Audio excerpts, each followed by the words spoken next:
What Really Happened with your host, Mike Rivero. The history the government hopes you never learn. Here is your host, Michael Rivero. And aloha, America. Welcome to our show today. It is Wednesday, November 7th, 2018, middle of the weekday, hump day, starting that long, slow glide down to powwow on a Friday.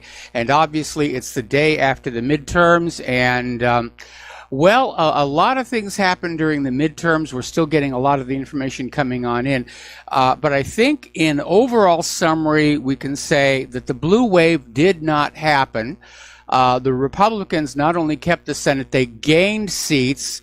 All of the celebrity Democrat candidates basically, they fizzled. They failed. The Democrats did take control of the House, but only by a narrow majority. Now, you need to understand, historically, the average president will lose 37 seats in the House in his first midterm. Obama lost 63, Clinton lost 53, Trump lost 26. So actually, it came out pretty good in terms of the historical numbers, but they advanced in the Senate by 5 seats. That is absolutely historic. Now, here's the part that is really bothering me. We are getting reports from all over the country about election fraud, cheating, outright cheating. And everybody seems to be like shrugging their shoulders and saying, well, yeah, okay, elections get stolen. No, that's not the way it's supposed to be here. And don't forget, yesterday, Project Veritas came on out with a video down in Texas where a Texas election official, somebody who's supposed to be in charge of the process and keeping an eye on it, came on out and said, yeah, there are tons of non-citizens voting. And they got him on tape basically saying, yeah, bring them on in. They can vote, sure, they can all vote. And by the way, it didn't really work in Texas. But the idea that the election officials are taking part in the fraud should be alarming to everybody. And now, of course, we understand when Donald Trump did set up his Election Integrity Commission, they went out to the state election commissions to try and get some information, and they got stonewalled by all of them. They're all basically controlled by the Democrats. They're all engaged in massive, massive fraud. Apparently, a poll worker over in Ohio discovered her neighbor's name still listed on the active voter list at her precinct.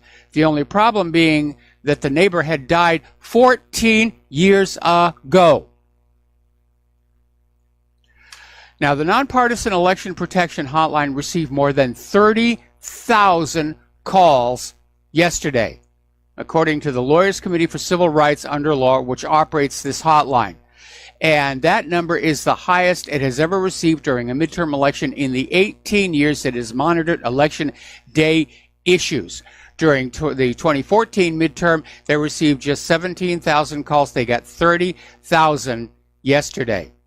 Now, apparently, last week, civil rights groups sued to keep tens of thousands of mostly African-American voters from having their votes restricted because the names on their IDs do not precisely match the voting rolls, including middle names and hyphens. Now, remember, those voting rolls are a legal document. And whatever your legal name is, and it's usually the one that's on your driver's license, that's what you have to put on down. You can't change it. Not too long ago, just to give you an illustration of how nitpicky this can be, Claire and I were going through the process of setting up the documents that you are supposed to have to be ready for the end of your life, and they all have to be notarized. And Claire had put down a different name on the documents than the one that was on her driver's license. And as a result, we had to redo all the documents before they could be notarized. So you do need to make sure the names absolutely match what is defined as your legal name. Now, apparently, we're getting reports from all over the United States. There were long lines, malfunctioning machines. Voters reported waiting up to 3 hours to vote, with the biggest problems in Georgia and New York. And yes, it was predominantly Republican districts that seemed to be having all of these kind of problems here. In Florida and California, voters assigned to polling stations inside gated communities were saying it took them up to an hour just to get past the security gates. More malfunctioning voting machines in Florida, Georgia, Massachusetts, Michigan, Missouri, New York, North Carolina, Ohio, Pennsylvania, South Carolina, and Virginia. Voters who went to the polling place in Chandler, Arizona, found the doors locked and a legal notice saying the building had been closed overnight for failure to pay rent. Over in Maricopa County, Arizona, people trying to vote hit several different problems during the day. For at least 20 minutes before noon, the entire computer system for the county stopped working, and printers were also down at polling places for several hours. We're going to do a shout out now to our on-air affiliates who are rejoining the network. Our election system is a mess, and nobody seems to care. Everybody seems to think this is okay.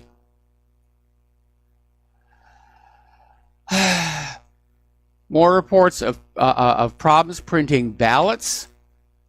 These systems do not work, or they're being interfered with is more likely the situation here.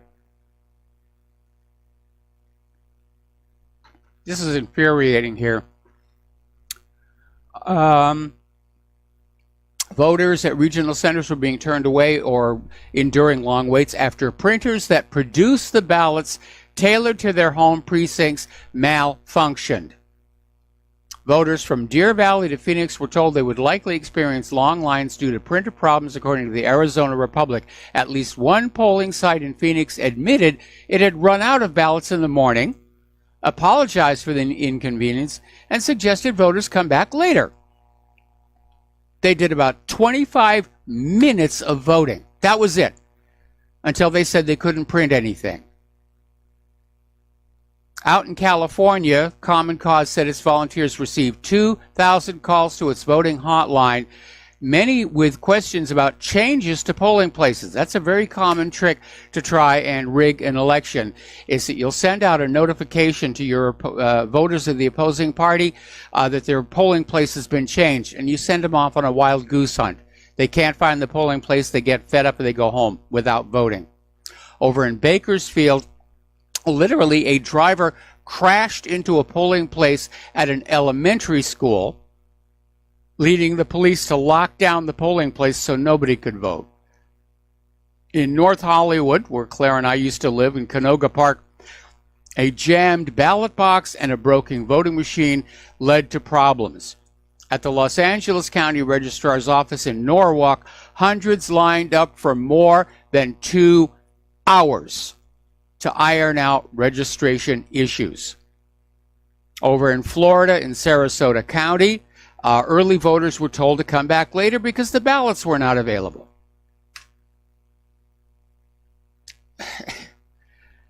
Apparently, at Annistown Elementary School in Snellville, Georgia, in Gwinnett County, voters reported standing in line for hours amid problems with the voting machines. Complaints also came in about how voter identification laws were being applied in Georgia, home to a hotly contested governor's race between Democrat Stacey Abrams and Republican Brian Kemp. In Fulton County, Georgia, other problems, including at a recreation center that received fewer than half the number of voting machines it was supposed to get. In a voting precinct at a senior living complex in Atlanta, voters waited in the rain for long lines that stretched around the building. Confused workers turned voters away. Over in Idaho, a sign discouraging college students from voting was spotted at a polling place in Rexburg, Idaho on Tuesday morning. And of course, we were reporting yesterday about that sign that was put up inside a polling place, "Vote Straight Democratic," which is electioneering inside the polling place. It is illegal. Now, the sign was taken down later in the day, but the damage was already done. Over in South Carolina, voters were alerting officials that voting machines were selecting the opposite candidates they were trying to choose. This is being reported in The Hill. And according to a local CBS affiliate, several voters complained that the choices in several contests, including the governor's race, were being changed to the opposite of what they selected. Now, some voters noticed the changes when they reviewed the electronic voting machine's confirmation page before actually submitting their ballot. One said she tried several times to make choices and selections she preferred, but the machine would not accept her ballots as cast, so the election workers moved her to a different machine. Nobody knows if the machine that was switching votes was taken offline. And it's not clear how many voters simply punched the buttons on the electronic machine and, trusting the electronic machine, simply submitted their ballots without looking.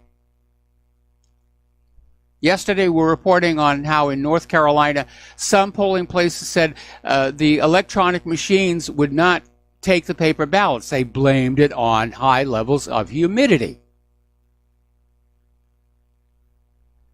So the ballots were stored in these emergency bins to be tabulated later, and nobody knows if they were tabulated or not. It's just a complete mess here.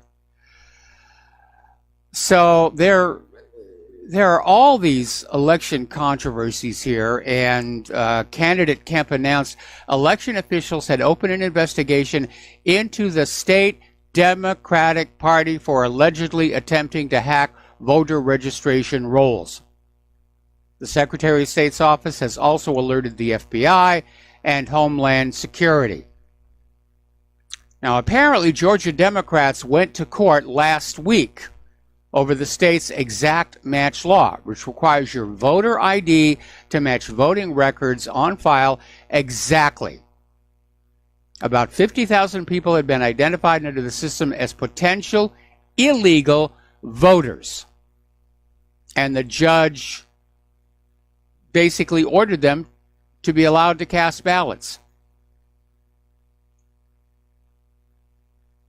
So, over in Houston, Texas, long lines at several polling places around the state, longer than normal for many people to cast ballots.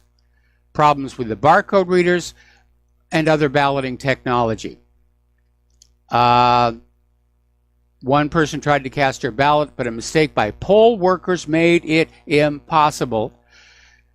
This voter handed her driver's license to poll workers to get checked in. They printed out a barcode, which when scanned would produce an access code she could use to cast her ballot. But the barcode would not scan. So, not to worry, they gave her a provisional ballot. The system is a mess. And I'm sorry, but Donald Trump is to blame for this. He's had 2 years to clean up this system. And he dropped the ball. And as far as I'm concerned, Donald Trump is the reason the Republicans lost control of the House of Representatives. And Trump is going to be paying for it for the next 2 years. He's going to be paying for it the next 2 years. I mean, the Democrats, they're already out there. They're celebrating. They're getting ready. Nancy Pelosi is convinced she's going to be the Speaker of the House again. And she's out there saying, we're gonna be filing subpoenas and investigations nonstop at the White House, and we're going to impeach. We're going to impeach. Now, they can't remove. They don't have the votes in the Senate, but they're going to impeach him just so they can say he's been impeached. Now, I don't know what they think they're going to impeach him for. Mueller's investigation has found absolutely nothing after close to 2 years and millions of dollars. All right, we're going to take a phone call now from Dustin in New Jersey. Aloha, Dustin. Welcome to the show. What's on your mind? Bad news, good news, and bad news. The bad news is they lost 34 seats, the Republicans. The good news, Sessions is out. Rosenstein might be going out, too. And we'll the bad see. news I mean, is he's headed for a meeting at the White House right now. I mean, I can't imagine that Trump would ask him to take over for Sessions. But I don't know. Trump right now, he's unpredictable. He's really unpredictable right now. Well, you want to know what the really bad news is? What's the really bad news? The Trump administration has just sent to Congress that they're going to put more sanctions on Russia, Because, you ready for this? Russia's in violation of the Chemical Weapons Act. Can you believe that? Boy, talk about hypocrisy. They destroyed all their chemical weapons. The U.S. is in violation of the Chemical Weapons Treaty. They never got rid of the stockpiles. We never destroyed one weapon. Russia destroyed their whole stockpile. And you know what the reason we gave? Because we didn't have the money. Yeah. Didn't Trump just say we have all the money we can ever hope for? The last couple of weeks ago? It's all lies, Mike. We're going to be in a major war by the end of the year. You know, Claire and I, we're not even bothering putting up a Christmas tree because it might get nuked. It's just a joke, Mike. And all this, you know, sure there was cheating going on. I'm not laughing. You know. But, I mean, Trump, he is the reason that he had the Mike, I voted for him. You know, we had the opportunity. We had it. We thought we had this guy who was on our side. Yep. It just seems like we've been duped. He's a weak leader. Every time. He's turned out to be a weak leader. He's susceptible to flattery. He's easy to manipulate. He's a failure as a president. I'm sorry. He's great at getting up on the stage and rallying the voters. He demonstrated that again during the run-up to the midterms. But as a leader, he's actually turning out to be very weak. And I hate to say it, Mike, but you can rally a bunch of sheep, and you'll have sheep follow anybody, the ones that want to follow because they believe. But I'm sorry, you can't believe in this dude anymore. He takes 2 steps forward, or 2 steps back, a couple steps forward, and 20 steps back. You know? I mean, he spent more time on Twitter. He couldn't do any research on Zero Hedge. He couldn't do any research at whatreallyhappened.com. I mean, really. That too. I mean, come on, people, really. Okay? All right, Mike, have a good show. That's all I want to say. Yeah, man, it's just, I just saw Larry King on RT the other day, and he says, America's in trouble. Yeah. And ain't that the truth? Have a good show, Mike. It is in trouble. Thank you for the call. We're going to switch over to Art off the grid. Aloha, Art. Welcome back to the show. What's on your mind? You know, this whole thing's a joke, don't you? Yeah. And the joke is on us. Well, we're not laughing. I sat up late. I'm not either. I sat up, I bet you, till 11 o'clock last night. I just had to go to bed. But I followed this. I mean, I sat in the chat rooms all night long, posting notices of what was happening. And by the time it's all said and done, I'm looking at who won. And I'm thinking, we got people like, what's her name? Alexandria Ocasio-Cortez. She wins. Yes. And all these other socialists, they win. And people just like, and then we think about people from New England, from New York and New Hampshire and Vermont. They're moving to down here, down south, to my neighborhood. There's North Carolina, South Carolina, Georgia.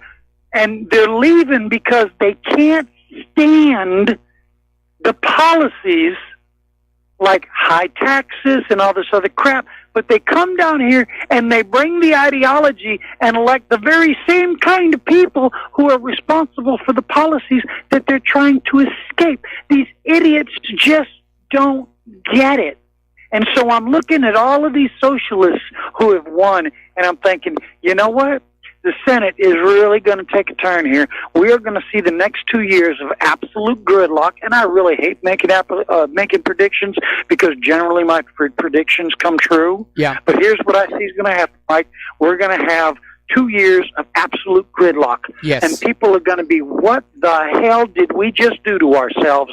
And they're going to flip, and nobody's going to know which way is up, which way is down. They're not going to know black from white or yellow from green.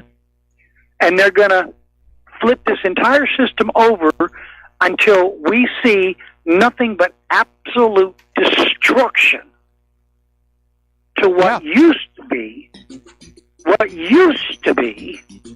the greatest country in the world. We are very quickly becoming a third world banana republic. Oh, we're definitely there. Anyway, listen, Art, I got to let you go. We got to take a break for commercials. We're going to be right back with more phone calls after these few words. We're going to go right back to the phone lines to Layla in Ontario. Aloha, Layla. Welcome to the show. What's on your mind? Yeah, hi, Mike. I'm just watching as they're rearranging the chairs on the Titanic, as the old cliche goes. Remember what the Founding Fathers warned us: vigilance, vigilance, vigilance. I mean, this has been happening incrementally, and yet we've all, I mean, too many people have ignored the obvious. There's something such as looking around, assessing logically, and analyzing what is happening, and then using deductive and consequential reasoning that, had that been in play, reversed. And that is where the problem is. The indulgence in compassion has actually allowed us to permit. Well, when I was working in newsrooms, and the general managers or the tops of the TV station would complain about reporters getting uppity, they would always say the animals or the monkeys are running the zoo, and such is the case. We handed over the keys of the zoo over to the most feeble and the most incapable.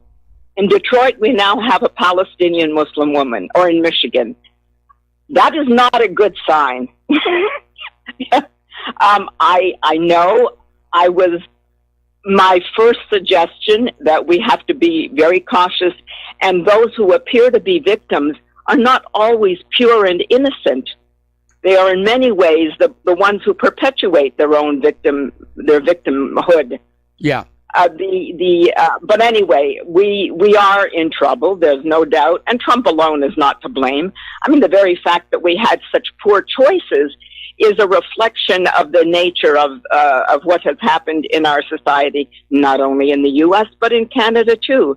Look what our choices are. Yeah. We had either the spoiled brat who knew nothing, and if anyone, I followed his history, and he's really being run. I mean, it's Ralph Goodale in Canada, who's that pathetic old fart who's actually running the show, and they put up a lot of funny faces in order to show their diversity and the tolerance, the obscenity of pride parades, yes.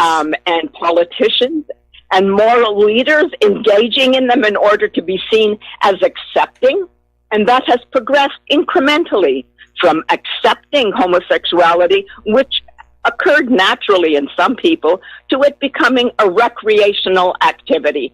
Sexual gluttony is what it was. And we have gone from that and every other. We're a pagan society. We've reverted way back to before. So I'm kind of in the position where, thank God I'm 73. I just regret, unfortunately, I may be living long enough to see the worst yet to come. I'm not so sure we're going to have 2 years of gridlock in the U.S. I don't think it's going to be simply battles in the House, in the Congress, or the Senate. I think it's going to be a lot more tangible and much closer to home. And it is going to be little firefights all over the place. We've already got basically an undeclared civil war anyway in the U.S. and very much in Canada as well. The pity is the rational people, the white patriarchal men who used to look after our society while taking care of themselves, they also took care of us. They are dead. Those men are gone. And these succeeding generation... Not all of us. Not all of us. And... not all of us? Yeah. The situation I'm looking at is that even though the Democrats succeeded in capturing the House of Representatives, apparently with massive election fraud, they didn't win the knockdown victory they were hoping for. So, yeah, I think we're going to see a lot more incivility in the streets of America.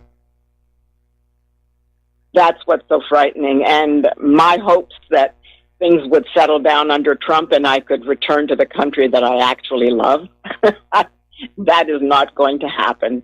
I guess I will just play it safe. It's terrible where I am. It's utterly unpalatable. Municipal governments, provincial governments, I mean, are corrupt, bloated, overpaid, nepotism rules. So it's bad here, but we're only going to be seeing the fringe effect what will be moving outward from the U.S.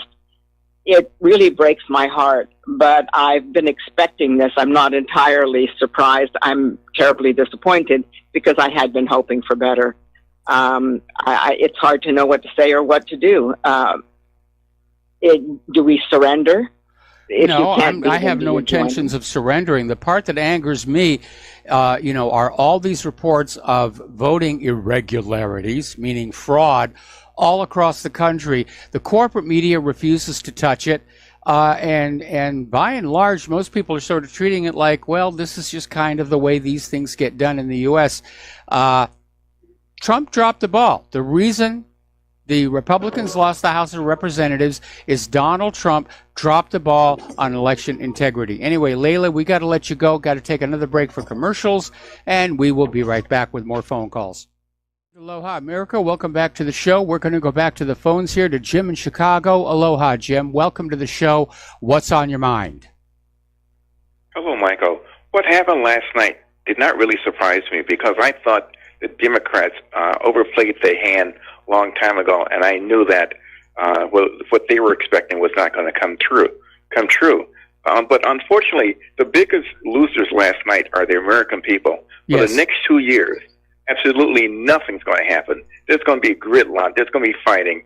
Everything's going to be upside down. And unfortunately, the average American citizens like myself, you, and others are going to be neglected. Yes. And that's the sad state of affair right now. Yeah, for the next 2 years, the Democrats are going to be focused on destroying Trump's image for 2020 and making him unelectable. And they're going to try and impeach him. They can't remove him from office. It's going to be about as effective as Bill Clinton's impeachment. But they're going to campaign on that in 2020. Donald Trump was impeached. How could you possibly vote for him? What was he impeached for? For dragging his fingernails across the blackboard and making us all cringe. But still, he was impeached. And yeah, that's it. I mean, our entire federal government has now become obsessed with the next campaign, the next campaign, the next campaign. And that's why nothing is actually getting done in this country. Yesterday, we were talking about how we literally have the natural gas infrastructure in this country is so deteriorated, it's starting to blow up all across the country. These are actual pipe bombs, real pipe bombs with real explosions, not like those phony bombs, what's his name was mailing out to the Democrats that got all the media attention. We're talking about gas pipelines exploding, killing people, destroying buildings. It's not getting coverage in the corporate media. You're not supposed to know what terrible condition this country is in because the government is too busy campaigning for the next election to actually run the place. I would agree with that. And like you stated, the next 2 years are going to be just as bad, if not worse. But this is my question. What does the average person, like myself, you, and others do during this time period? Well, the biggest problem we have right now is we have been disenfranchised. And as I said at the top of the show, we are getting reports from all over the country of voting problems, which the media likes to call irregularities, while assuring us that it didn't change the outcome. It couldn't possibly have changed the outcome, which is an unsupportable statement. Because if you're seeing indications of voting fraud, you can't assume you found it all. And right. Frankly, if you look at the Democratic victories against the earlier polling numbers, something definitely happened. And we know the Democrats like to cheat. Most of these voting problems where people couldn't vote were happening in these GOP-heavy districts. We have got to basically lobby the White House, lobby Donald Trump, and say, look, you promised us an honest voting system, and you failed. You dropped the ball, and you lost the House of Representatives because of it. So what are you going to do in the next 2 years? Well, Michael, tell me this now. He had a plan. Why did he change his mind? Was he forced to change his mind, or he knew that this was going to cause more of a conflict where he doesn't care, or he figures, as long as I have the Republicans on my side, everything is going to be fine? I don't understand the guy's thinking. I don't understand the guy's thinking either, other than that he is apparently a very weak leader. He's easy to manipulate. He's known to be very susceptible to flattery. So somebody comes up, says you're doing a really great job, but look, over here on the Voting Integrity Commission, you ought to just shut that down. Let the Department of Homeland Security take it over. They'll do a really good job of cracking down on voter fraud, which, by the way, yesterday's election proved the Department of Homeland Security completely and utterly failed to do that. Right. Well, Michael, I'm going to let you go. You take care. Oh, by the way, what's the story with the caravans? Has anyone talked about that? As far as I know, it's still on the way up here, and it's still got all these people from all over the world in it, including the nations that Trump has blacklisted, and they're just going to be allowed to apparently walk into this country. I mean, the Army's putting up the barbed wire, but I don't know that they have 2,000 miles of that barbed wire to put up. Right. Okay, Michael, I'm going to let you go. You take care. Okay, thanks an awful lot. Let's go to George in Texas. Aloha, George. Welcome to the show. What's on your mind? Well, yeehaw, Beto is not in the U.S. Senate, so that's a good thing. But, another suspicious thing, I was listening to Congresswoman Sheila Jackson Lee have a press conference to try to get the polls open for an extra hour.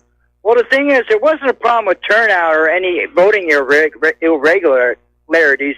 I just think that they found out she was in trouble, and they just needed an extra hour for the polls open just to stuff that ballot box. Yeah, we see a lot of that. And, my opinion is simply this. When we talk about having an honest election system, the polls have to be open when they say they're going to be open. They're going to close when they say they're going to close. And if Americans want to vote, they have to get there when the polls are open. And this idea of going to a judge and ordering them to stay open later, you're right. It's an invitation to fraud. It's an invitation to electioneering, of trying to get more people to show up, to stuff that ballot box. I mean, our election system's a joke. It's a national disgrace. Well, Harris County, where Houston is, took a sweep. That means it went from, for any Republican or Libertarian that held office that was up for re-election that were very popular, all of a sudden it just went all Democrat, even judges. And everybody's suspicious of that. And that's the problem. I mean, it's more like, got to get rid. And the thing is, I asked an election official, I said, why can't we go back to paper ballots? I said, and you know what he said? It's too time-consuming and costly for paper ballots. I said, I made paper ballots for my class election on a ditto machine. Yeah. You can have you know what I mean, Mike? I mean, it's not that complicated to have paper ballots. No, it isn't. It isn't. And again, go to whatreallyhappened.com, go to the upper left of the main page, and right underneath my, yes, it's outdated photograph, there's an article, How to Have Honest Elections. And it's not expensive, but it makes the elections fully transparent. It crowdsources the actual counting of the election so that there's none of this backroom chicanery. And I'm not saying it's absolutely foolproof, but it's going to make election fraud very difficult to achieve and almost impossible to conceal, as opposed to our current system, which is clearly designed to facilitate election fraud and conceal it from the public view. Well, personally, for me, it's more like not only like contact the White House, but also the House of Representatives, because they're in charge of judging the qualification and certification of elections. And I would, for people, I've been calling, our Secretary of State, do not certify any congressional elections because there's massive evidence of voter fraud.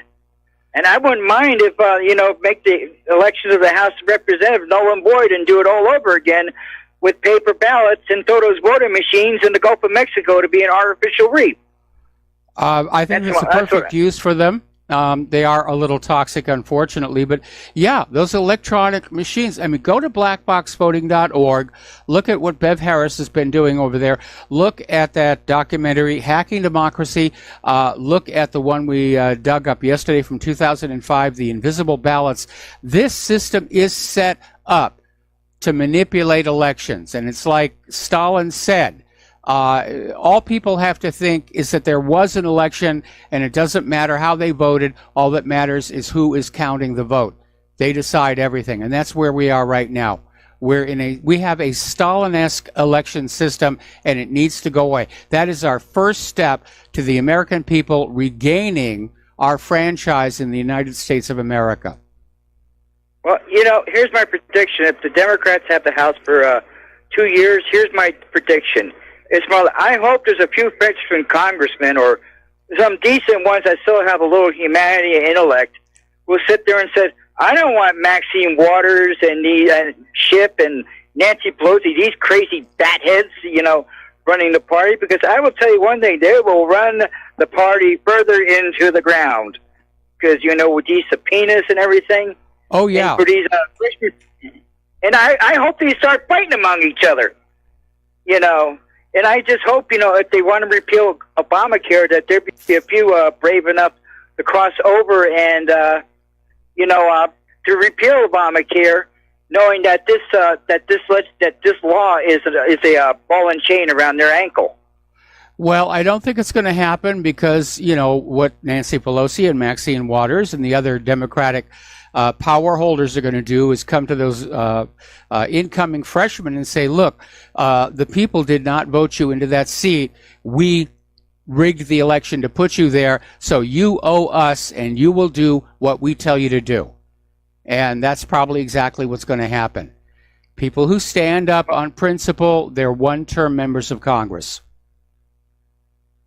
Well, I'd rather them be that, but it's just like, I just hope, there's so much, because these people are crazy. It's like Maxine Waters was saying she's gonna throw a wrecking ball to the economy and send subpoenas to the White House like crazy. Yep. It's like they're gonna make them look bad, and I don't really think, I just hope there's a few with some testosterone and not actually soy boys, that they'll actually stand up to it and say, no, this is wrong. Never going to happen. Anyway, Mike, I'll let you go. Never going to happen. The Democratic leadership, when they were recruiting candidates to run for these seats, they vet them and make sure that they're going to be obedient little puppets. I mean, there are literally consulting companies inside the Beltway. All they do is write scorecards on members of Congress, especially the first-time members of Congress.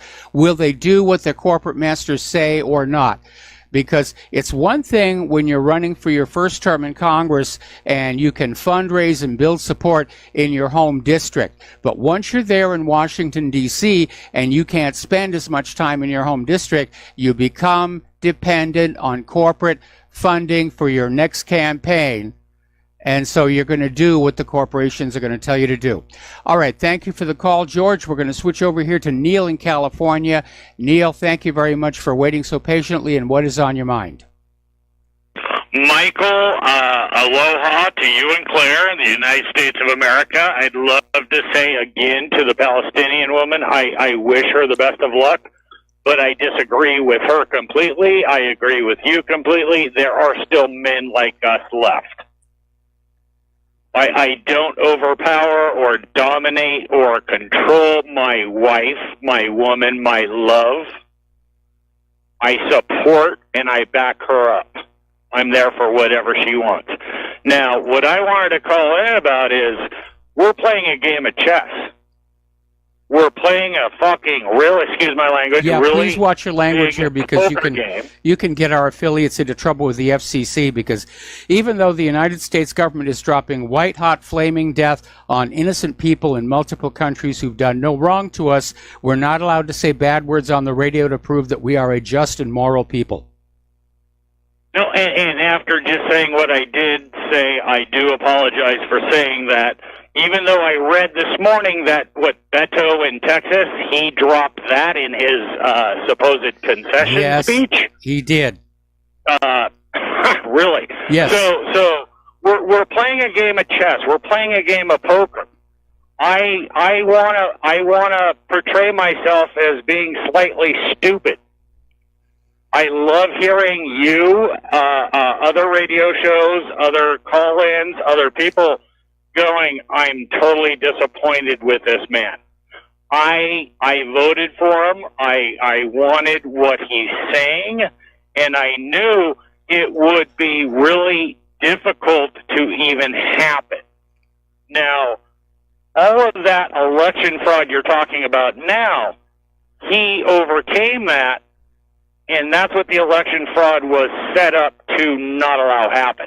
Yeah. So they only got, 3 seats to get the side of the house on theirs, and I'm hearing, we're the next day, barely a lot of counts are still not counted.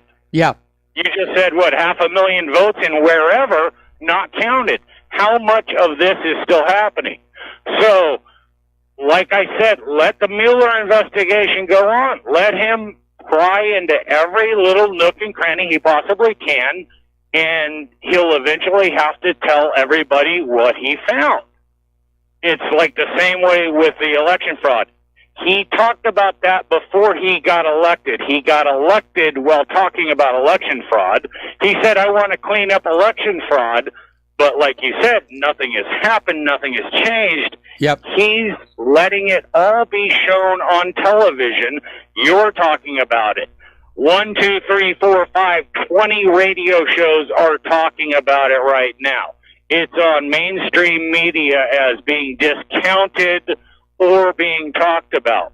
He's literally shining the light on everything and handing them their own news. There's a lot of things. I'm waving the flag right now. There's a lot of things I disagree with, but the reason why I voted for him is what he's actually doing is what I voted for. Well, I hear what you're saying. I hear what you're saying. Everyone. I hear what you're saying, but corporate media is treating the issue of election fraud. I mean, they did it back in 2016 when Trump first brought it up, that there were issues with the election system, and they were out there saying, no, it's impossible to rig America's elections. Our elections are totally honest and transparent. No, they're not. 2016 proved it. 2018 has proved it. 2020 is going to prove it unless there are significant changes. From my point of view, Trump had an opportunity to clean this up, and he pulled the plug. He shut down his Commission on Election Integrity because the state commissions didn't want to cooperate. Trump is the president. He does have certain authorities that he can use. He could have used an executive order to say the state election commissions will cooperate with the Election Integrity Commission, and anybody who doesn't, well, they can hand in their resignation. And he dropped the ball. As far as I'm concerned, he dropped the ball. Anyway, Neil, gotta let you go. Got to take a break for commercials, and we'll be right back. And aloha, America. Welcome back to our show here. Let's go back to the phones to Mark in North Carolina. Aloha, Mark. Welcome to the show. What's on your mind? How you doing, Mike? Mike, actually, I'm very encouraged about, first of all, I don't think the House really can do all that much. They don't really have real teeth, not like the Justice Department. And what he did today by firing Sessions, now he's got to fire Rosenstein also, is a good first step. Because first of all, now he can be assured, since we got a lot more Republicans and looks like more decent Republicans that are now in the Senate, that he could get somebody like maybe a Larry Klayman of Freedom Watch, or Tom Fitton of Judicial Watch, maybe confirmed as Attorney General. And once that happens, they can turn this whole investigation over and make Mueller the target, as he should be the target of the investigation, rather than the guy doing the investigating. This thing could be completely turned over, and the Justice Department, like I said, has teeth, especially with Trump behind it. And it doesn't matter what fat slob like that guy who's going to... What's that fat slob there from New York who's going to take over now in as the Judicial Committee or whatever it is, investigating? That guy, whatever the case is. Yeah. It's not going to be up to them. It can be up to the Justice Department. They can do a real investigation. They can dig this whole thing up, find out about what the deep state really did, that all this Russian nonsense that's been done is to cover up the crimes of the FBI, the CIA, and Obama and his cronies. That's all it is. And on top of that, it endangers it not only endangers the country, it endangers the whole world, because it puts us, it causes even more friction between the U.S. and Russia and puts us closer to nuclear war. So, I mean, these are criminals, and they have to be brought to justice. And I'm more confident. Now, again, it depends on who he puts in there as Attorney General. He's got to get rid of Rosenstein, too. I don't know who this temporary guy is. Well, apparently Rod Rosenstein has ended his White House meeting. They just showed him getting into his car or being put into his car. He's got a driver and driving away, but they're not reporting that he has been let go. And so, I didn't know he was a meeting. Yeah, it was a meeting with Trump. If Trump keeps this clown again, if he doesn't get rid of him, then Trump is, he's his own worst enemy. Yeah. That's all I can say. There's no way Rosenstein should be the guy is himself involved in a lot of these crimes. He has to be also the target of investigation. And like I said, Mueller is dirty. He's been dirty at least since the 1980s. When I told you the other day that he was, for all intents and purposes, Whitey Bulger's consigliere, I'm not kidding you. No, I wasn't making this up. For all intents and purposes, Bulger ran the FBI office in Boston. The FBI is one of the most crooked agencies this country's ever had since it's founded by the cross-dresser in the early 1900s. No, the Boston FBI threw 4 innocent men into prison to protect Whitey Bulger, and Mueller was up to his neck in all of that. Anyway, listen, thank you for the phone call, Mark. We got to let you go. We got to take a break for station identification. We'll be back with hour number 2 after these few words. And aloha, America. Welcome back to our show, hour number 2. The phone lines are open, 800-313-9443. And before we go any further, I do have an announcement to make about hour number 3. Hour number 3 is going to be a replay from an earlier show. I have to take Claire to the doctors. We're finally going to get the full results from the MRI on her back injury, which, I mean, if you think about it, this is November. She injured her back all the way back in January, and it's just taken this long for the medical industrial complex to get caught up this far. Now, we already do know that her vertebra that was broken has fused, and we'll get the other fine detail about what she can and cannot do this afternoon. So I have to take the third hour of the show off, and there will be a repeat, and I'm going to ask you to sit through that repeat so that you are here for John Stedmiller's show, because I'm sure he's going to have a lot of stuff to add about what's going on. Okay, Fox News is reporting that Trump has come out with an announcement saying there are going to be some more shakeups at the White House and within the administration. And as I mentioned before, the station identification, Rod Rosenstein has now ended his meeting at the White House and left, but they're not saying what the meeting was about. They are not saying that he has been let go. So I don't know what's going on, but if he has not been fired, then yeah, Trump has been compromised. Okay, let's take a phone call from James in Charlotte. Aloha, James. Welcome to the show. What's out your mind? What's on your mind today? Yeah, hello, Mike. Big surprise for you. I actually have some optimistic news, some good news that here in North Carolina, we voted in Proposition 4, which was the constitutional amendment for a voter photo ID requirement. Good. And, yeah, that I was looking at some states, this was incidentally a constitutional amendment, and, I'm not sure that it will be, but I really almost hope that it'll be challenged in court by some of the various groups, that are obviously opposed to it. But it was it was put on the ballot by the legislature. It was one of two ways that the Constitution can be amended. It was voted by a 60% majority in the legislature, and the Democrats fought it tooth and nail. Oh, of course. But fortunately, we did have a heavy majority of Republicans in the legislature. It did get it put on the ballot. Well, that's definitely good news, and that's something else that Trump needs to do in the next 2 years, is work for a national voter ID requirement. Because, again, you've got that Project Veritas video down in Texas where a voting official who should know better is out there saying, sure, we got tons of non-citizens voting, bring them on in, we'll get them to vote.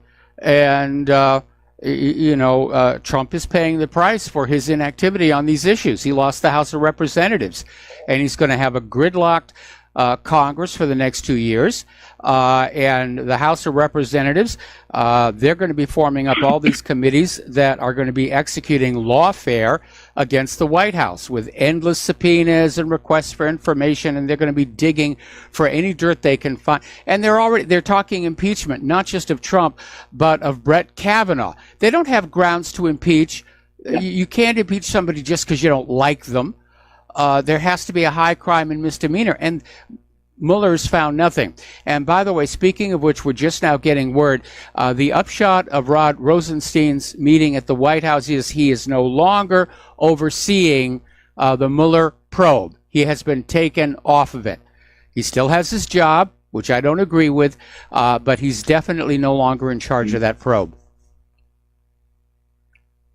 Well, he put his acting attorney general in charge? Yeah, the acting attorney general, who is, let's see, I got it scrolling down here. I've heard his name, but I don't recall it. Yeah, let's see. Okay, Matthew Whitaker. And he's a lawyer, Republican politician. He's former chief of staff to Sessions, and he's now the acting director of the Department of Justice. And I guess he's now in charge of the Mueller probe because Rod Rosenstein is off of that now. Yeah, well, I guess now that Sessions gone, he can go and basically take naps permanently. That's all he's been doing, I think. No, he's been working very hard to try and keep the lid on stuff the Department of Justice should be looking at. I mean, when Sessions, and let's be honest, he didn't resign, he was fired. White House Chief of Staff Kelly asked him for a letter of resignation, and Sessions basically turned it over. That really amounts to being fired. They're trying to make it look polite. And Sessions apparently wrote out a letter of resignation with his list of accomplishments, which must have been a very, very short list because Hillary Clinton is still not in jail. They still have not investigated whether she was selling U.S. secrets using her email server. They still not have investigated the Uranium One deal. They didn't investigate the Clinton Foundation. I think Jeff Sessions' list of accomplishments could be written on a Post-it note. Yeah, with room left over. Well, yeah, thanks a lot. All right, thanks an awful lot. We're going to let you go. We're going to do a shout-out to our on-air affiliates who are just now rejoining our network.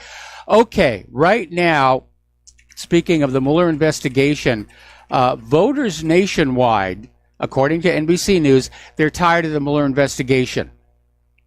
More voters disapprove of continuing the investigation than they approve. And this is according to NBC News, which probably was trying to bias the poll, and they still couldn't come up with the numbers that they wanted. And Americans are realizing this is a witch hunt against Donald Trump led by 17 angry Democrats. who still have not gotten over 2016 here. Now, as I mentioned before, Nancy Pelosi is already out there. She's gunning for that speakership. She's convinced she's going to get it. There may be a surprise upset, but we'll see what happens there. And she's there. The House of Representatives, they're going to be Trump's adversaries. They're going to go after him. They're going to be forming all these committees. They're going to be issuing subpoenas and just basically bury the White House in requests for documentation. And Donald Trump is coming back saying, you know, two can play that game because he still has the Senate. The Senate gained 5 seats for Republicans. And Trump is saying, yeah, we can start all the probes from the Senate looking into things that the Democrats have been doing. And like I said, it's time to go after Hillary Clinton. You want to destroy the Democrats' brand for 2020, you start looking at that email server. You start looking at Uranium One. You start looking at the Clinton Foundation. I don't understand why Trump is tiptoeing. Anyway, back down in Texas, despite the massive illegals who were voting with the encouragement of that Texas voting official, Ted Cruz won his Senate seat back, and they're having a meltdown over Beto O'Rourke. And they're just out there screaming and crying, and oh my goodness, how could Beto lose? Well, because more people voted for the other guy here. Florida Senate race is heading into a recount. Apparently, it was close enough, less than 0.5%, which is the margin threshold that automatically triggers a recount under Florida law. Now, Rick Scott, as of the last count, was up about 35,000 votes over Democratic incumbent Senator Bill Nelson.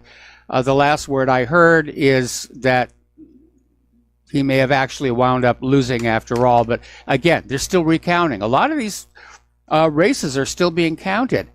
You know, where's the advantage of the electronic machines? They were supposed to give us accurate, reliable results instantaneously, and they do not. For all that money. And by the way, there's nothing in the Constitution that says we have to know the results of an election that very night. Obviously, when this country was first started and they were holding elections, it could be weeks before the outcome of the elections were known, especially at the national level. Now, Obama campaigned against Trump in Indiana, Florida, and Georgia, and the Democrats lost all those states. And by the way, Donald Trump is already out there saying that the Republicans who lost yesterday are the ones who tried to distance themselves from him. Over in Nevada, based on partial returns, the heavily Republican district in Nevada, in District 36, won against the Democrat Lysia Romanoff. And apparently Dennis Hoff was the victor. He's the owner of a brothel, which is legal in Nevada. And he's also dead. He died during the campaign. And apparently the Nevada voters just didn't want a Democrat under any circumstances. So District 36 is now represented by a dead guy. And I know, yes, they'll appoint a replacement for him here. Over in Georgia, Democratic candidate Stacey Abrams has refused to concede the Georgia governor's race to Republican candidate Brian Kemp, saying it's too close to call and that there may have to be a runoff in December. And all these issues are basically reminding us our voting system is not accurate. It's not reliable. It's not trustworthy. Down in Florida, DeSantis wins the governor's race. Gillum has conceded. This was one of the most closely watched races of 2018.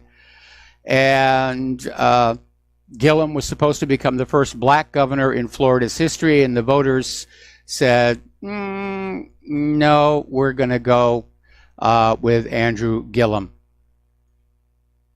I'm sorry, we're going to go with DeSantis, rather. Now, getting on back to Alexandria Ocasio-Cortez up in New York, and of course, she was the big surprise during the primaries when she beat the incumbent, and she's, clearly Democratic. She calls herself a Democratic socialist. She's a hardline socialist. She doesn't like to use that word because she realizes it's poison with the voters. And she campaigned on making all kinds of promises Democrats like to make. We're going to give you free stuff. Couldn't explain how she was going to pay for any of it, but she still won. And she actually is poised to be a serious challenge to Nancy Pelosi as the new face of the Democratic Party. She may throw her hat in the ring to be the new Speaker of the House. Everybody likes her. I mean, she's personable. She's a good salesperson, no question. Over in Michigan, they voted to pass legal recreational marijuana. And over on The Late Show, host Stephen Colbert was just ecstatic on the Democrats retaking control of the House. Oh, they can open investigations into the president. There have been investigations into the president up the yin-yang for 2 years now. They have found absolutely nothing. And as far as what happened down in Texas, Stephen Colbert actually said that simply by not being Ted Cruz, Beto is still a winner. No, Stephen, he's not. He lost. Let's just say what actually happened. He lost the election, despite the massive amounts of non-citizens voting as documented by Project Veritas. Alrighty, the FBI has now finished its investigation into Michael Flynn, the former national security advisor. They were looking into phone calls that were intercepted between Flynn and the Russian ambassador to the U.S., and FBI is admitting, they found no evidence of wrongdoing. Now, this was part of the wider probe into Russia's interference in the presidential election of 2016 and hacking of the Democratic National Committee, which we all know wasn't a hack, it was a leak. That has been proven by the metadata on the files that were given to WikiLeaks. I think Trump ought to offer Michael Flynn his job back, or some kind of a job at the same level. This man has been seriously, seriously wronged.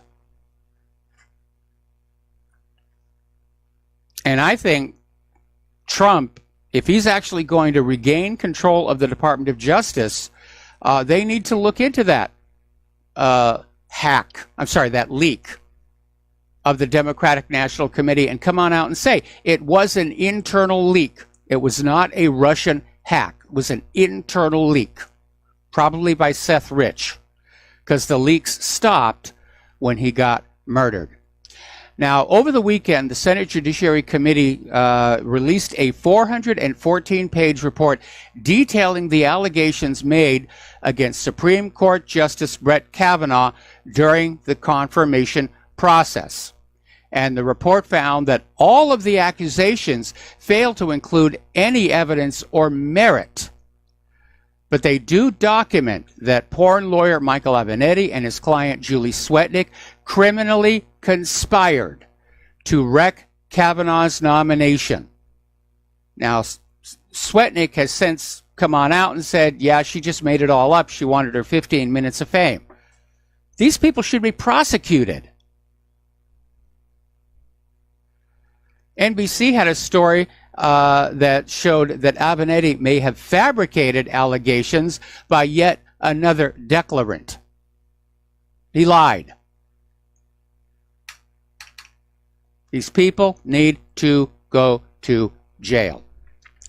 Anyway, as so many people have already commented on the phone lines, and it's all over the media, earlier today, White House Chief of Staff Kelly asked Attorney General Jeff Sessions for a letter of resignation, which Jeff Sessions has basically turned in.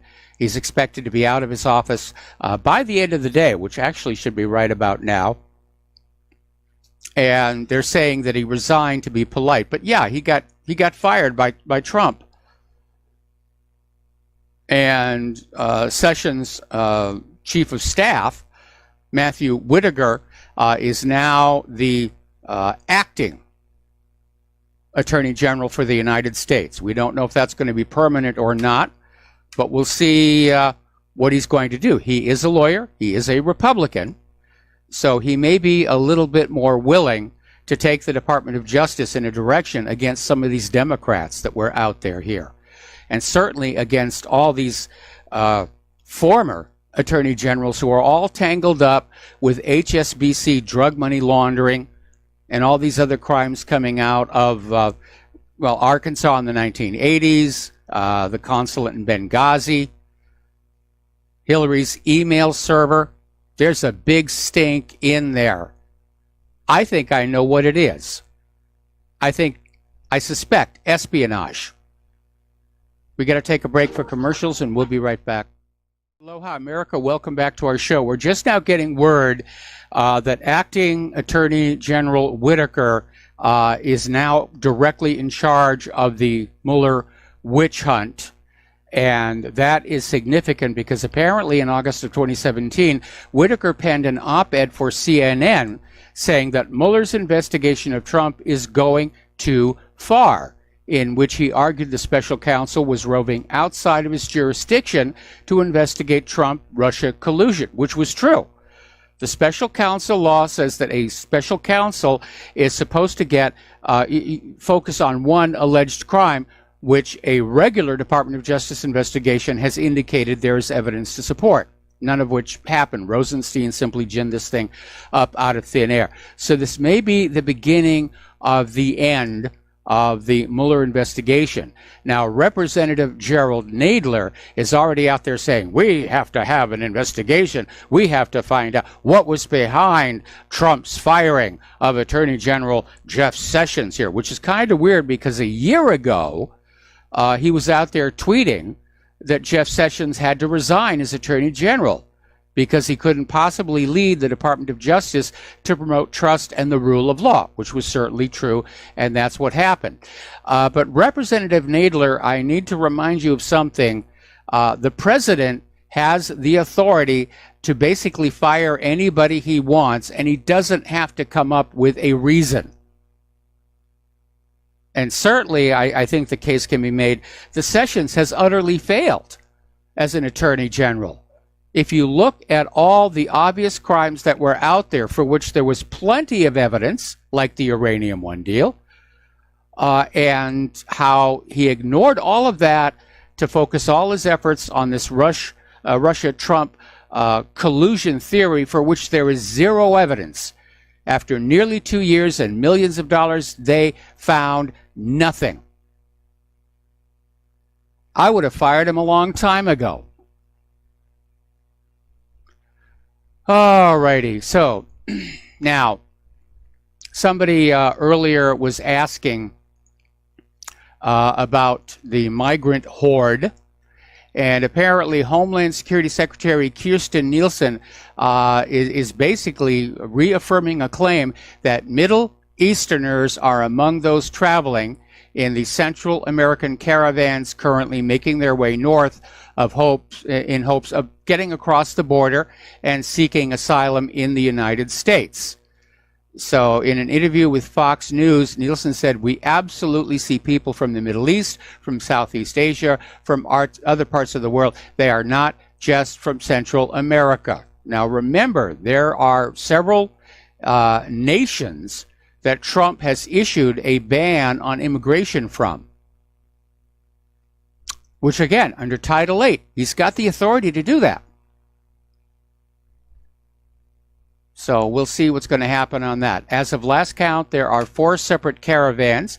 I imagine, though, that as they get close to the U.S. border, they're going to split up and basically try and get across at multiple locations to get past the Border Patrol, the National Guard, and whatever military is still down there.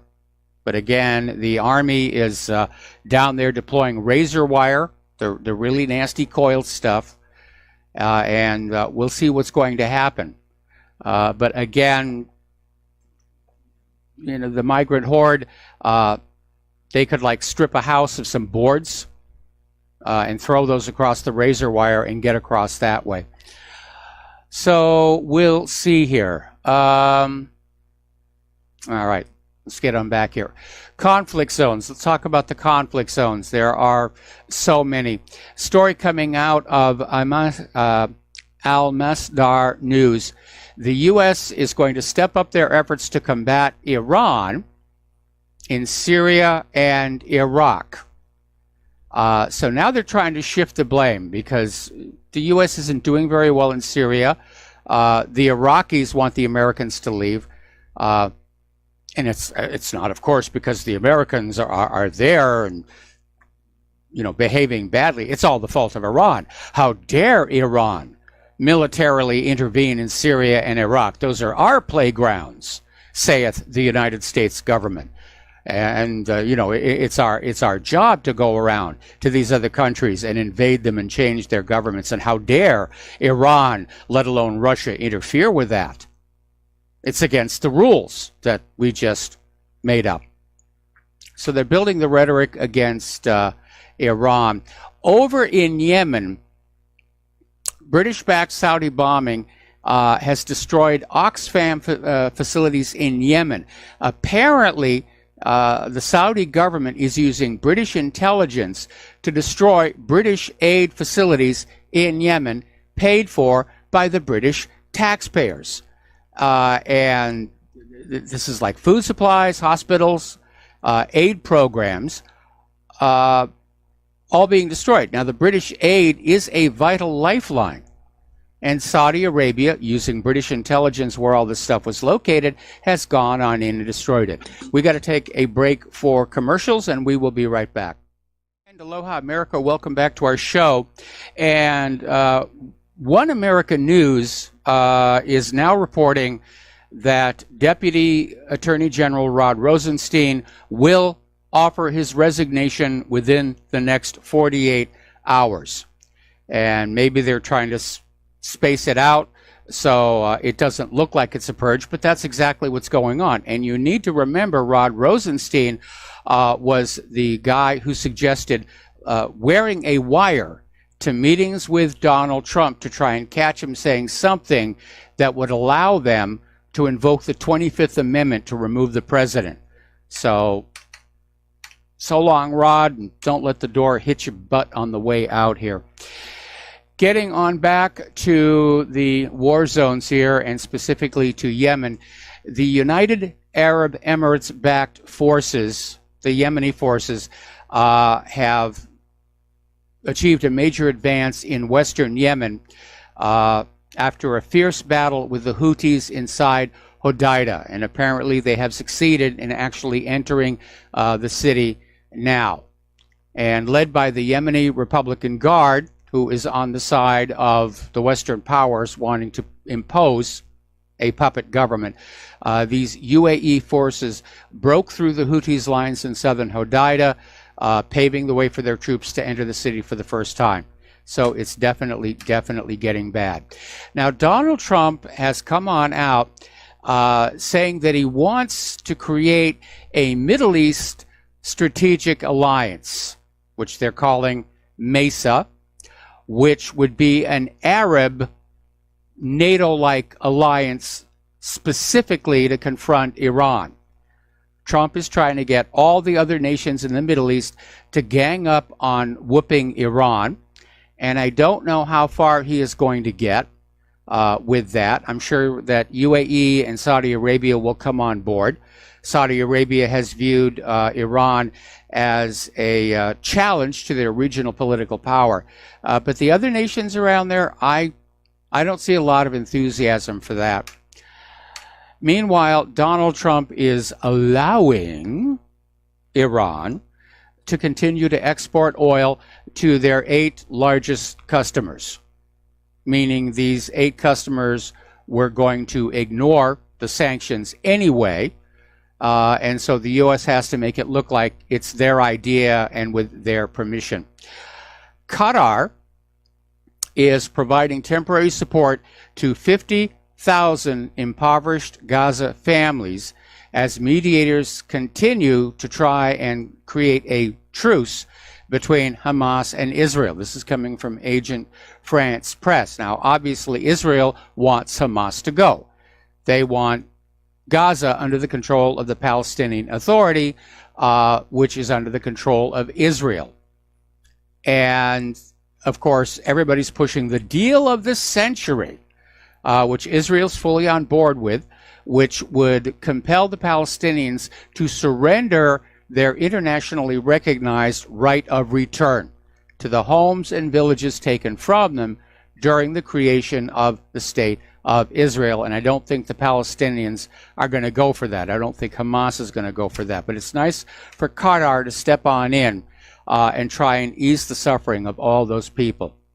Over in the Western Pacific, the United States and Japan are apparently planning a military response to what they're describing as China's incursion of the disputed islands, in this case the Senkaku Islands. And they're saying China has incurred into these islands. No, they haven't.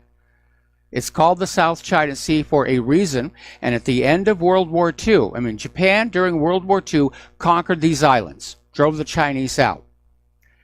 At the end of World War II, which Japan lost, the Cairo Convention gave these islands back to China, and this Cairo Convention was signed by all the victorious powers in World War II, including the United States. So they really aren't disputed, and China isn't incurring into these islands. They are their islands, and they're building them up, which China likes to do, and for that matter, so does Japan. Japan's really big on creating artificial islands. They do these monstrous landfills with all their trash, and they build things on them, like airports. So it's something that they do. But the U.S. and Japan are planning a military operation to basically take the islands back for Japan. They're going to replay World War II, which is going to be kind of interesting here. Okay. We all know about Khashoggi, and it was a huge deal. It turns out there's been another Saudi journalist, Turki bin Abdul Aziz Al Jasser, and apparently he died while being tortured in detention by Saudi Arabia. This is being reported in the New Khalij, but since he wasn't a U.S. resident writing for the Washington Post, who cares? It's just another journalist here. So apparently, Al Jasser was arrested and tortured because Saudi authorities claimed that he was running the Twitter account Cash Cool, which disclosed human rights violations committed by the Saudi authorities and the royal family. So he was arrested apparently last March, and he's had a very rough time since then. Now, this next story ought to raise the hairs on the back of your neck. And the story is coming out of Global Research up in Canada. They do really good work. And Trump has made a statement basically saying that he welcomes the age of usable nuclear weapons. And what they talk about when they talk about usable nuclear weapons are these smaller tactical nukes, not the big multi-megaton city busters, but the little itty-bitty nuclear bombs that are used to take out, a military base or the center of a city. They're still nuclear weapons. They're still very powerful. They're still much more powerful than what was used on Hiroshima and Nagasaki. But because they're not these multi-megaton bombs, it's considered okay to use them. So Trump is already starting to chip away at the no first use policy. And this is alarming, coming on Donald Trump's decision to simply pull out of the 1987 agreement with the Soviet Union over the Intermediate Range Nuclear Forces Treaty. So Bolton is out there saying, yes, it's going to be a good thing. It's time we got to see a real mushroom cloud instead of watching those movies from the 1950s. Okay. As you know, there is a vast sum of money that goes into the intelligence agencies, all of them, CIA, FBI, NSA. And much of this is black budget money.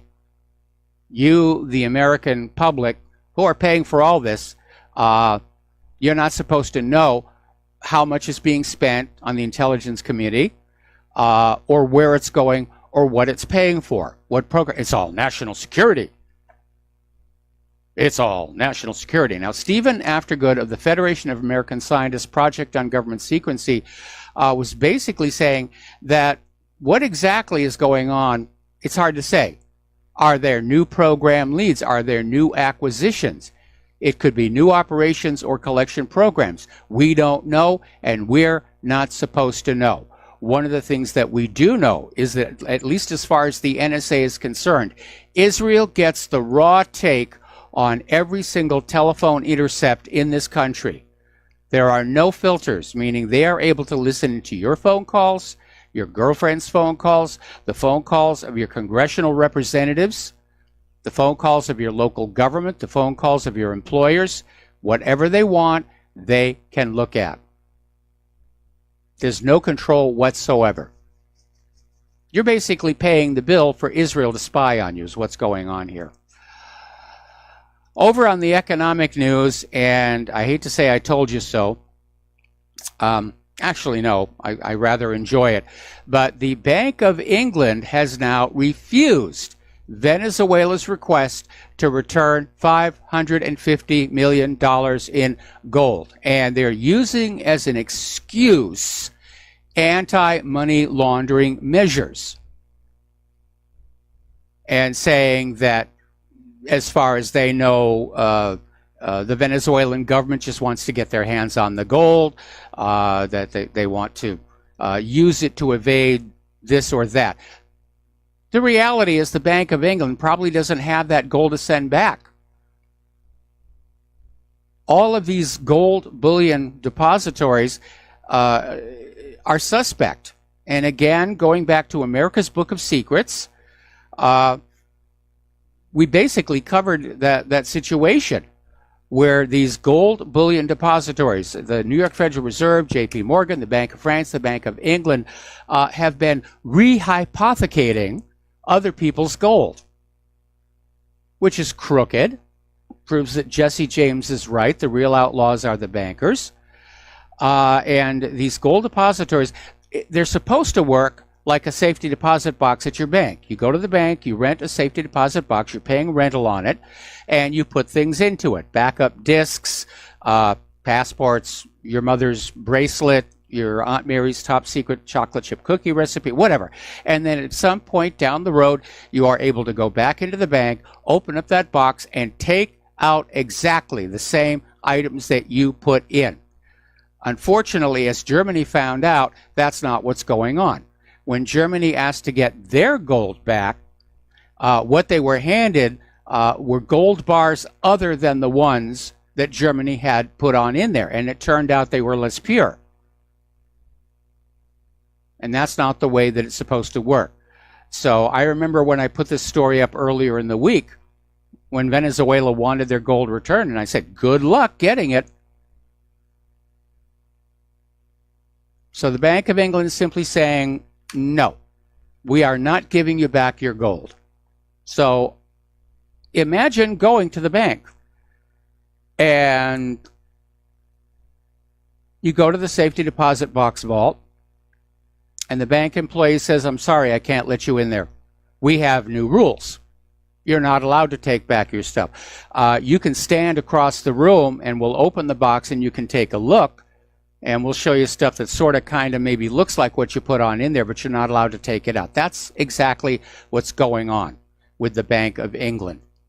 And they're using anti-money laundering laws as an excuse to not give back Venezuela their gold. So for those of you who are listening in Great Britain or the United Kingdom or who do business with the Bank of England, you might want to rethink that.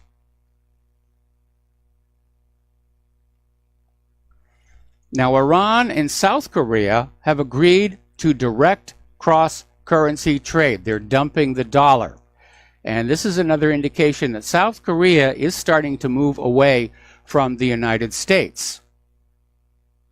So South Korea and Iran, they're using their national currencies and trade exchanges. And this is actually going to strengthen relations between the two countries despite the U.S. sanctions on Iran. I think Moon Jae-in and Kim Jong-un are in fact moving toward reunification. And they don't care if the United States officially ends the Korean War or not. They're basically taking it apart from inside here. Now, SWIFT, the global transaction processing system, has caved into U.S. pressure. Trump was threatening to sanction them.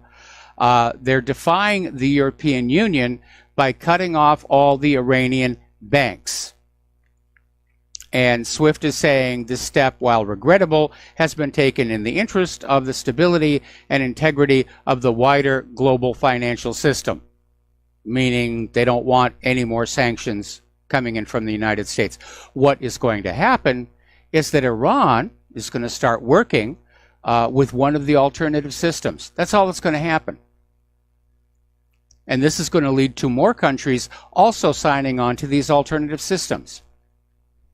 In caving into the United States, SWIFT is basically sowing the seeds of its own eventual demise.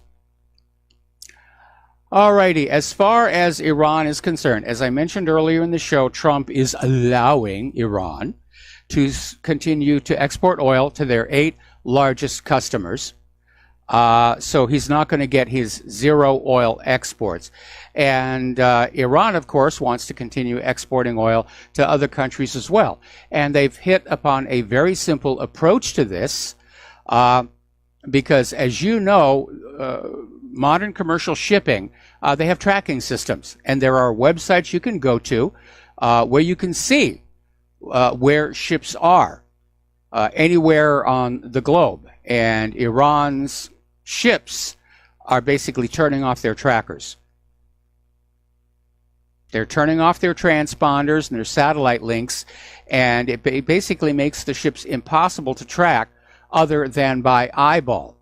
Now, I know there are surveillance satellites up there in orbit that are looking straight down, but if they can't see the marks on the side of the hull, or if they can't see what flag is being flown, and how easy would it be for the ship's captains to put up the flag of a different nation while they're in international waters, it's going to be very hard. So it's a low-tech approach, but it's probably going to work here.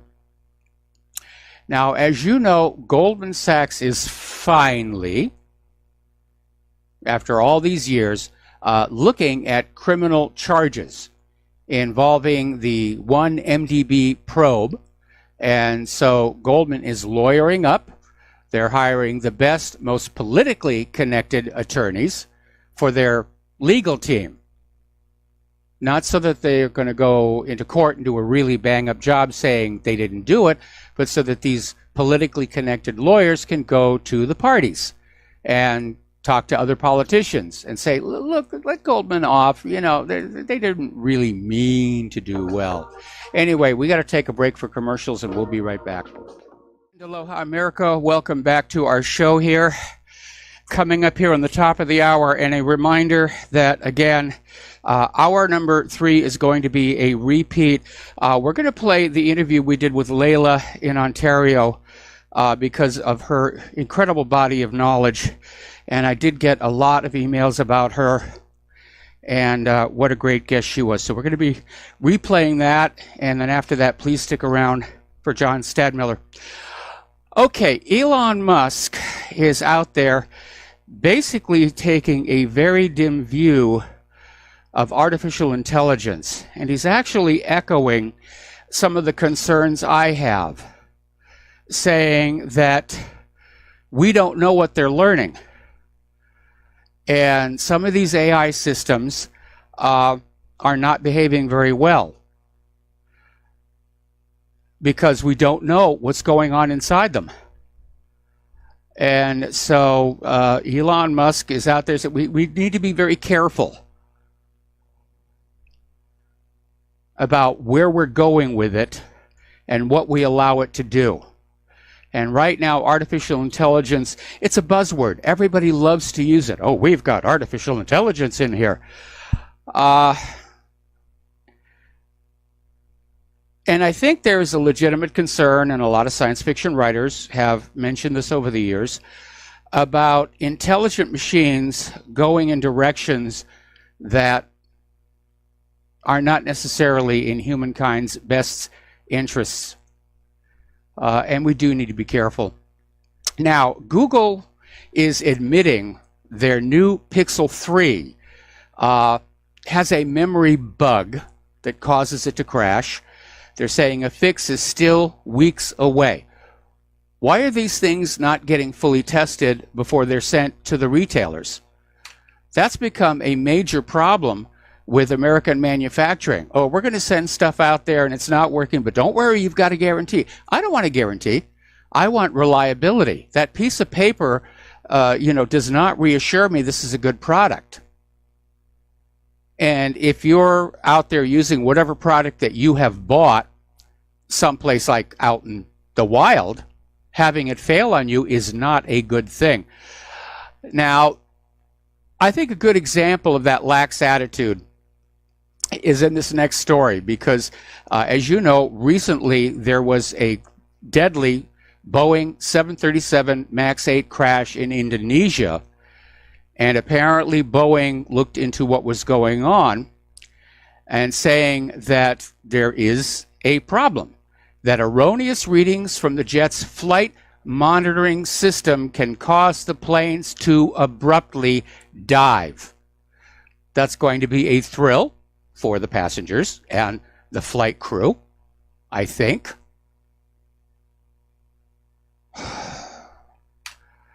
And again, I think there's an issue where flight crews on these aircraft are so dependent on the automated systems.